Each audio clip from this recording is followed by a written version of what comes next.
бид нар бас хэдэн ерөнхий сайдын нүүр үзэл бас улсын хурлаар ингэж хилцүүлэг болж байдаг. Яг нэр дэвшиж байгаа үедээ бүгдээрээ л гой сайхан зүйлүүдийг бүгдээрээ л ярьдаг. Жишээ нь одоо арчилсан намын төлөөлөл жижүүрийн нэг байнгын хэдэн үгүүдтэй тэр маань дандаа эсрэг тийш нь явж яадаг. Тэр нь төсөө багасгая л да. Наадхын чинь багасгачвал иргэдийн бизнес эрхлэх орон зай нэмэгдэх гэдэг нь штэ.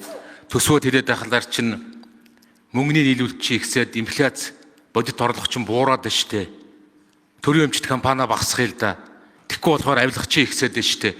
Гэтэл бид нар одоо баахан зүйл ярьдаг. Яг үнэндээ яг эсэргээрээ л хийгддэг. Тэгэхээр би баг одоо энэ удаад бүр энийг эсэргээр нь хэлмээр санагдаж байгаа. Үгүй тэр төрийн өмчт компани баг бүгдийг нь төрдөө аваад улсын төсвөө улам томруулад одоо өөр хийх ёстой зүйлүүд юу байна? Зөвшөөрөл лицензүүдийг одоо бүгдийг нь асар их болгоод авилгалын үн төсвөрийн одоо хурдан бий болгоод ер нь альва юм тэгээд нэг юм очих зэгтэй хурдан очивол дахиад эндээс нэг өөдлөг дэвшдэг. Ёроолосоо дэше өндих байлгүй дээ. Бараг одоо аргын ядуул нэг эсэргээр нь хүртэл одоо хэлмээр бараг ингэж хоёрын хооронд явжснаар бол эсэргээр нь хийчихвэл бараг энэ улс орны холын хувь заяанд илүү хэрэгтэй. Зөвхөн энэ засаг захиргаа гэхэд явсаар бид нар бүгдээрээ гой сайхан зүйл ярьдаг. Явсаар байгаад эцэст нь Улаанбаатар төвтөө Улаанбаатараас бүгдийг шийддэг. Энэ эрх мэдлийн төвлөрлийг дагаад автомашины төвлөрөл, хүний төвлөрөл, түгжрэл, утаа бүх нийгмийн асуудлууд нь хоримтлогдчихсон. Гэтэл бид нар ярих бүхэндээ яг эсэргээр нь гоё л ярьдаг.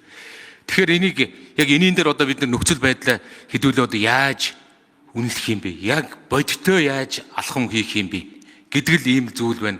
Тэр гадна дотны хөрөнгө оруулалт, гадаадын хөрөнгө оруулалт гэдэг зүйл явсаар байгаад оюутлогыг асуул одоо гадны хөрөнгө оруулалт гэдэг зүйл байхгүй болчоор л дэлхийн нийтдээ холбогддог харилцдаг тэр харилцаа маань хайчих юм. Одоо тэр валютын ханш энэ олон зүйлүүд маань үнэндээ буруу тал руугаа ингээд явчихлаа. Тэгээд шин ерөнхий сайдаас магадгүй томилогдох байх. Шин ерөнхий сайдаас эдгээр дээр та нэг чин сэтгэлийн чин яг бодит магадгүй бид нэр дараагийн төсөв өргөн барихаас эхлээд л энэ бүгдийг маргааш нөгөөдөрхнөөс эхлээд бодит нөхцөл байдал харагдаж эхэлнэ. Энийн дээр та нэг яг биелж болох бодиттой зүйлээсээ ганц нэгийг бас хэлээч. Одоо үнэндээ бол гिचнээн гой сайхан зүйл бид нар талд ярьдаг. Яг эсэргээр нь яваал энэ хүрсэн. Саяны зүйлүүд одоо бүгдээр энэ дотор нэгч зүйл татвар нэмэхгүй л гэдэг. Татвар яг иргэд дээр очих татвар тас эсэргээрээ нэмэгдэж л байдаг. Тэгэхээр энэ бүх нөхцөл байдлууд дээр та яг хийж чадах зүйлээс энэ олон зүйлүүдийг бүгдийг хийнэ гэж одоо худлаа. Тэгэхээр энэ дотор чадах зүйл юу байна? Ач холбогдлын эрэм. Тэгээ би тодорхой хэлсэн байнгаар өндөр. Эдийн засгийн өсөлтийг хүртээмжтэй болгох, иргэн бүр төрөхийг энэ тэргүүний зорилттой болгож ажиллана. Монгол улс 2024 оны байдлаар 3,544,835 хүнтэй болсон. Энэ бол хүн амын өсөлт 1.1% өссөн. Монгол хүний дундаж наслалт 71.7 болсон. 90 оноос хойш дундаж наслалт 8.3 жилээр нэмэгдсэн. Ядуурлын индекс бол 2022 оноос хойш статистик гараагүй байгаа. Ядуурлын судалгаа 22 оны байдлаар 27.1% буюу Монгол улсын 913 мянган иргэн ядуурлын түвшнээр доош буюу хэрэглээтэй байгаа. Ядуурд буурахгүй байгаад эдийн засгийн давтаргүй байдал, үнийн өсөлт, гадаад дотоод нөхцөл байдал сөргөнлөө үзүүлж байгаа. 2025 он гарсаар үнийн өсөлт буюу инфляцийн түвшин өндөр болж байна. Импортын шин чанартай инфляцууд нөлөөлж байна. Ийм учраас энэ өсөлтийг эдийн засгийн өсөлтийг тэг шудраг хүртээмжтэй байхад нэг ялангуяа уул уургаас хэд хамааралтай эдийн засгийг төрөлжүүлж эдийн засгийн бүтцийн өөрчлөлт хийнэ. Үүний тулд татварын реформыг хэрэгжүүлнэ. Ард иргэдтэй учирч байгаа татварын дарамтыг аль болох бага болгож тансаг хэрэглээний болон хэд өндөр орлоготой иргэдэд хангуулах татварыг нэмэгдүүлж татварын тэг шудраг нөхцөлийг хангаж дундаж давхаргаа дэмжих юм бодлогыг хэрэгжүүлнэ.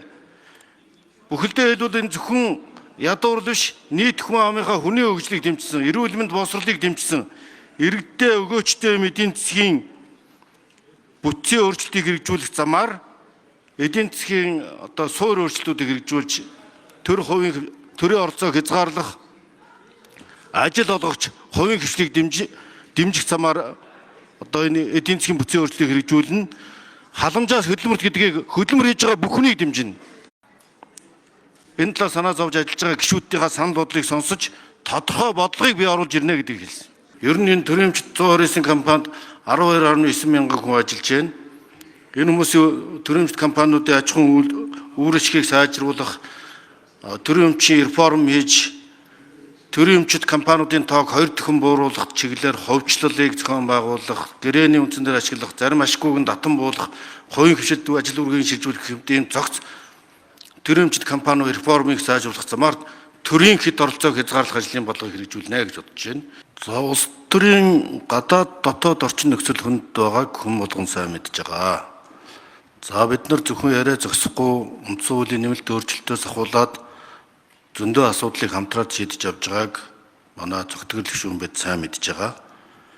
Гэхдээ би нэг л зарчмыг баримтлана гэдгийг онцолжлон байна. Үнэн л байхыг эрхэмлэн. Би ер нь үнэн л байхыг боддог. Бага маань ч тэр алдаа маань ч гэсэн тэр ил тод хотлоо урмгаар хавлах бучилж хотлоо ярихыг хүсэхгүй.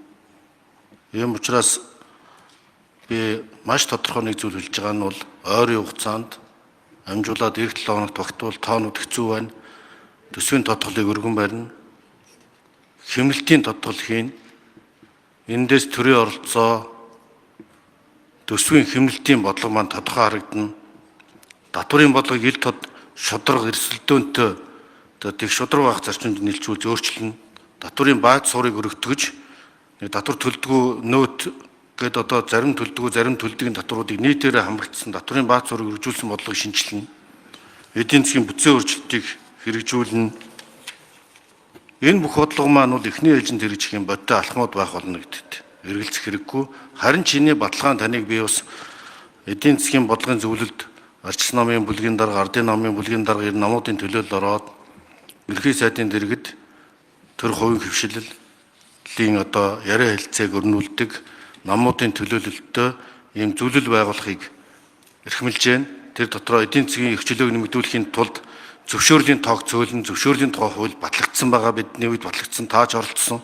Энэ зөвшөөрлийн тухай хуулийг одоо 6 дахин багасгаж одоо дэлгүүр байгуулахад 24 зөвшөөрөл авдаг байсныг 4-5 зөвшөөрөл авдаг болгосон. Бас танхим мэрэгжлийн холбоодод тэр зөвшөөрлийг шилжүүлэх гэх мэтлэн энэ зохиц өөрчлөлт бол бизнесээ дэмжих юм бодит бодлого байх болно. Ийм учраас энэ бүх ажлуудыг ингэж тооч нуршаад айлгүй ажил хэрэг болгохын тулд бас манай зөвтгөл даргач гэсэн өөрөө энд оролцоод бас энэ бизнесийн дарамт эдийн засгийн эрх чөлөө бодлогын талаар ярьдаг хүн байна. Санал бодлоо нэмэлээд ажиллаарай гэж хүсэж байна.